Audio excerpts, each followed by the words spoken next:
Llibre dels Salms. Capítol 109, versets de l'1 al 20.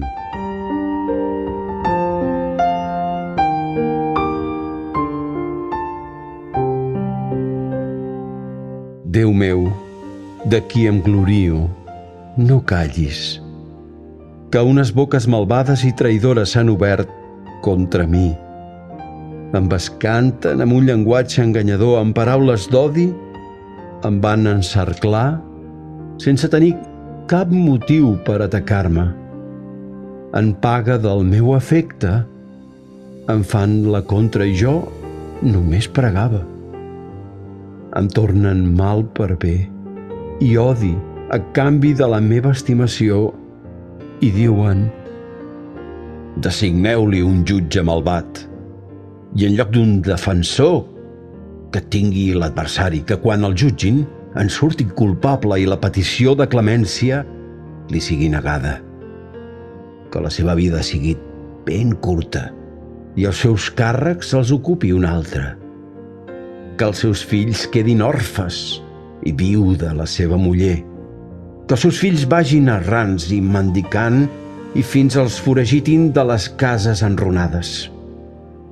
Que el creditor li embargui tot el que té i gent estranya li arrabassi el fruit del seu treball, que ningú no el recordi amb afecte ni s'apiadi dels seus fills orfes.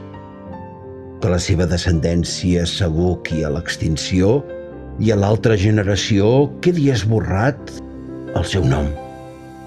Que sigui recordada davant del Senyor la culpa dels seus pares i que no s'esborri mai el pecat de la seva mare. Que estiguin davant el Senyor sempre presents i ell extirpi de la terra el seu record. Tota vegada que no es recordà de fer el bé, sinó que ha perseguit l'home pobre i desvalgut i l'ha batut de cor, mal que això el dugués a la mort. Ja que estimava la maledicció, que així li sobrevingui. Ja que no li plaïa la benedicció, que s'allunyi d'ell. S'ha enfundat la maledicció com si fos el seu vestit i li ha penetrat com aigua a les entranyes i com oli al moll dels ossos. Que li sigui com un vestit que el cobreixi i com una faixa l'oprimeixi per sempre. Que aquesta sigui la paga del Senyor per als qui així m'acusen i per als qui malparlen contra mi.